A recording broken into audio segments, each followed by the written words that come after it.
Long time promised update on the firmware of the oculusmendax. You see it here on the right. On the left side is my new model, speculumveritatis. The eye is deceiving, the mirror of truth. I guess it's a fitting name. The idea: bring glsl visualization onto your eurorack. The whole system, 6 HP and 16 HP when you need to. The idea of the screen is you have an input from your oculus and an output to a projector, just to have something on your board to watch the menu better. I don't know.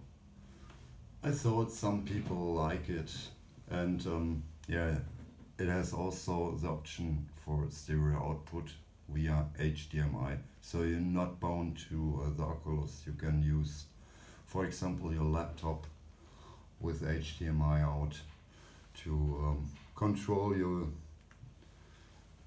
DHW. I don't know, but anyway, I want to show you my little baby here. I'll power on. While it is booting, I program my ornament and crime here. We might need a LFO later on. So what you see now was booting sequence and also the default preset effect. It's a very simple thing. You have two groups of CV input. The upper one is for the main parameters of the visualization. The lower one, the lower 4 CV ins are for system related stuff. Choosing the frame, you know, glsl functions or shader programs are kinda 4-dimensional fractals. You put in a mathematical formula, kinda C language, into your GPU, and it will render, depending on the position and time, different outcomes. Very neat. You can change the program via CV. You can change the texture, or better, the picture. You have the capability to load on 32 effects and 8, or I can change it 16. I can't tell you right now. Pictures.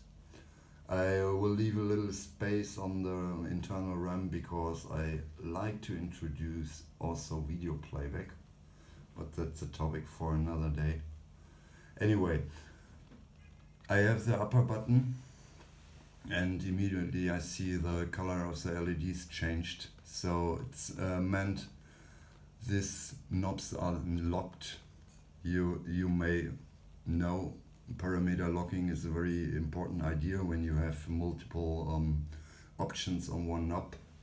So when you turn it in one menu, you don't want to have the value jumping to the point when you choose another menu. So very easy. You enter the first menu for the upper 4 CV.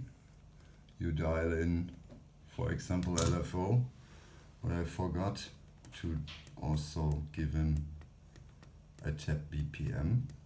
Let's check it. Now we have a BPM tapped in. I choose 1LO mode here. Let's choose here a BPM randomizer, just to show you. You see the BPM is blinking in the right speed. I guess it was 97 BPM. Anyway, you can do it for the other parameters too. You see, when I turn it to a different, to a certain point, it will become, it will change the color from yellow locked to free. Never mind. Let's look further. Put in the USB with the prepared FX programs. You see the LEDs are blinking now all together. That means it is slotting. It took a time because I have 8 pictures on the USB stick. And now, by using this knob, I can choose. Oh, and I put my eye candy on. Somewhere, this one is a very slow one. The thing is, I use the very first Raspberry Pi Zero. I can indeed change to the second revision.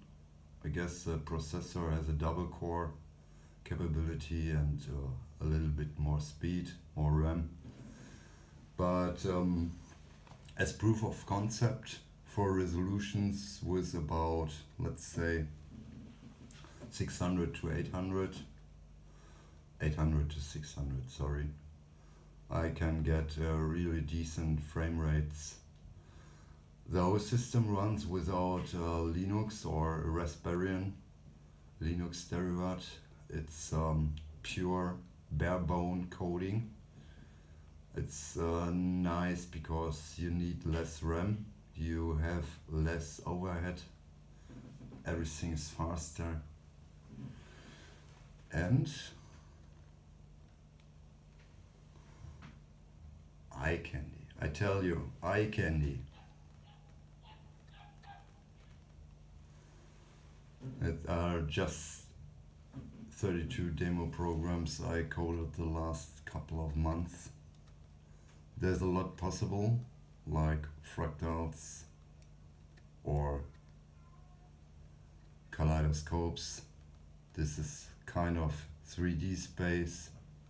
This is a water effect, ripple effect. What is this? Oh, I call it smoke rings. Also very nice. Distorted 3D space. Like it.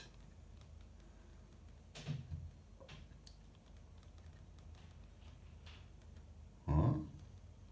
Sometimes you need all 4 parameters. Let's check. Oh, here we go.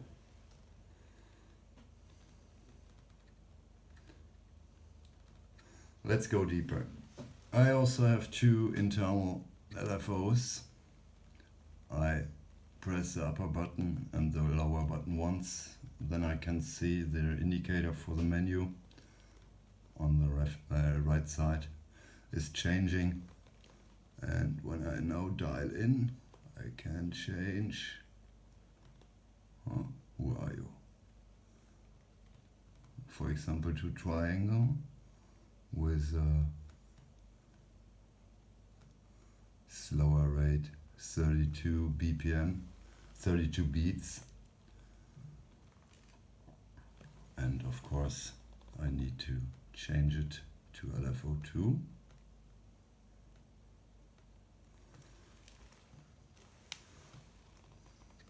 Let's look for a texture shader. That was the last one here. Oh, that's my baby. You may notice all my motives are around cloud chamber pictures, quantum physics, stuff like that. And this is, I forgot the name. It's also kind of fractal, but it draws you a pattern that reminds me on cloud chambers, particle moving